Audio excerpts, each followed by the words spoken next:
শুভ সকাল সবাইকে। কেমন আছো সবাই? আশা করছি সবাই ভালো আছো। আর আমরা আছি মোটামুটি, এমনি সবাই ভালো আছে। আমার গতকাল থেকে খুবই সর্দি জ্বর। আজকে মাঝরাত থেকে একটু বেশি রাতে ঘুমোতে পারিনি, মাথা ব্যথায়, নাক বন্ধ হয়ে আসছে। সকালে কাজকর্ম করেছি কোনো রকম, না করলেই হবে না, তাই যেহেতু বাড়িতে আমি একাই আছি, মেয়ে মানুষ, চা করে নিয়ে তারপর ডিম সেদ্ধ বসিয়ে দিয়েছি, খেয়ে ওষুধ খাবো। তো বিস্কিট দিয়ে মুড়ি দিয়ে চা খাচ্ছি, কোনো কিছুই ভালো লাগছে না, সব কিছুই তেতো মনে হচ্ছে। ছেলে এখনও শুয়ে আছে, ইচ্ছে করছে না আজকে আর ওকে ডেকে তুলতে। ছেলেকে ডেকে তুললেই তো তাকে মুখ ধোয়াও, খাওয়াও, স্কুলে পাঠাতে হবে, এই সেই ঝামেলা। তো পাঠাতে তো হবেই, কিন্তু শরীরটা আজকে একদমই চলছে না।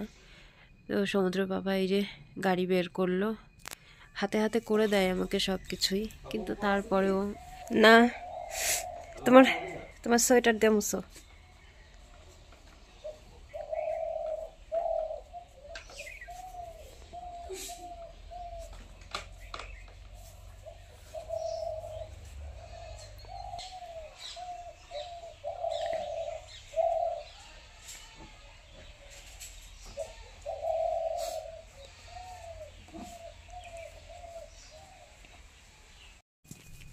ছেলে ঘুম থেকে উঠেছে, তারপর বিছানা তুলে ওকে হাত মুখ ধুয়ে দিয়ে ভাবলাম একটু পরে খাওয়াবো।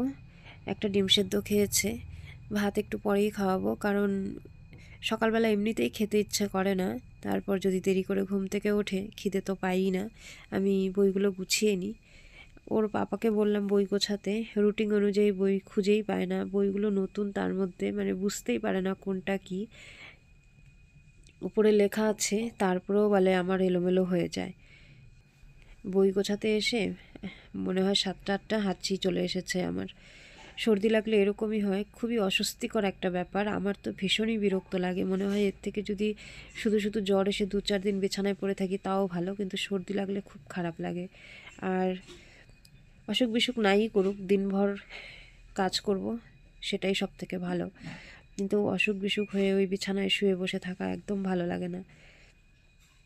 ছেলেকে স্কুলে দিয়ে তারপর দেখো 12টা 12:30 বাজে, এখন নিয়ে এসছে মাংস। বলছে জ্বরের মুখে ঝাল ঝাল করে মাংস রান্না করে খেলে ভালো লাগবে। তো আমার তো এই মাংস উপর হয়ে বসে বসে ধুতে জান বেরিয়ে যাচ্ছে। ছেলেকে সকালে স্কুলে পাঠিয়ে দিয়ে তেমন কোনো কাজ করিনি। এখন ঘরগুলো মুছে এসে তারপর বাসন টাসন ধুয়ে নিয়ে এসেছি, মাংস ধোয়া হয়ে গেল। এখন স্নান করে তারপরে রান্না করব। আজকে অনেক দেরি হয়ে যাবে রান্না করতে, শুধু ভাত আর যে কোনো একটা ভাজাভুজি করতে পারলেই হলো। এই যে স্নান করে এসে তারপর পুজো দিয়ে ভাত বসালাম। গ্যাসে ভাত হতে থাকুক, আমি ততক্ষণ মশলাগুলো বেটে নিই। মশলা বেটে নিয়ে তারপর উনুনে মাংস রান্না করব। এখানে মাংসগুলো ধুয়ে রেখেছিলাম, আর লঙ্কা পেঁয়াজ আদা রসুন এখানে ছুলে রেখেছি, এগুলো বাটবো, আর কিছুটা পেঁয়াজ আর রসুন কুচিয়ে দেব। উনুনে আগুন জ্বালার পর সমুদ্রের পাপা দেখি এসে বসলো উনুন পাড়ে, বলল তুমি ছেলেকে স্নান করাও। তো আমি এখন ছেলেকে স্নান করাবো, ও নাড়াচাড়া করতে থাকুক, এমনি সব কিছু করে দিয়ে গেলাম। প্রথমে ভেবেছিলাম শুধু মাংস রান্না করব, আর কিচ্ছু করব না। পরে আবার ভাবলাম এক পদ দিয়ে খেতে কেমন লাগে, তো সমুদ্র আর ওর পাপার জন্য 2 চাক বেগুন ভাজা করলাম। আর এই যে মাংসটা একটু কষিয়ে তারপর ঢাকা দিয়ে দিল।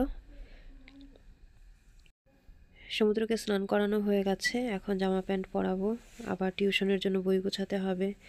আর এই যে ছাগলটা দেখো, জল খেতে এসেছিল বাড়িতে, তো ভাতের ফ্যানটা দিলাম, একটু খেলো, খেয়ে আবার মাঠে চলে যাচ্ছে। ছাগলগুলো এইদিকে ভালো, ওদেরকে মাঠে নিয়ে জল খাওয়াতে হয় না, যখন ওদের জল তেষ্টা পায় ওরা বাড়িতে চলে আসে। তো রান্না হয়ে গেছে, আর মাংসর কালারটা দেখো অনেক সুন্দর হয়েছে। কিন্তু আজকে আমরা বেশিরভাগ সময় কাঁচা লঙ্কা বেটে রান্না করি, সেজন্য আমাদের তরকারির কালার খুব একটা বেশি ভালো আসে না। তো মাংস রান্না করলে একটু শুকনো লঙ্কা কিংবা পাকা লঙ্কা বেটে দিলে বেশ লাল টকটকে হয়। যেহেতু আমরা দোকানের কেনা মশলা খাই না, বাড়িতে বাটা মশলাই ব্যবহার করি। হয়ে গেছে রান্না, এবার নামিয়ে নিলাম। আগে ছেলেকে খাওয়াবো, খাইয়ে ওকে টিউশন পাঠাবো, তারপর আমরা আরাম করে খাবো। না হলে একটা তাড়াহুড়ো থাকবে, যেহেতু 3:30 থেকে পড়া। সমুদ্রর কাকু এসেছে বাড়িতে, মানে আমার ছোট কাকা শ্বশুরের ঘরের দেওর। তো ওকে আগে একটু মাংস দিয়ে আসি, ততক্ষণ সমুদ্রের ভাতটা ঠান্ডা হোক, তারপর খাওয়াবো।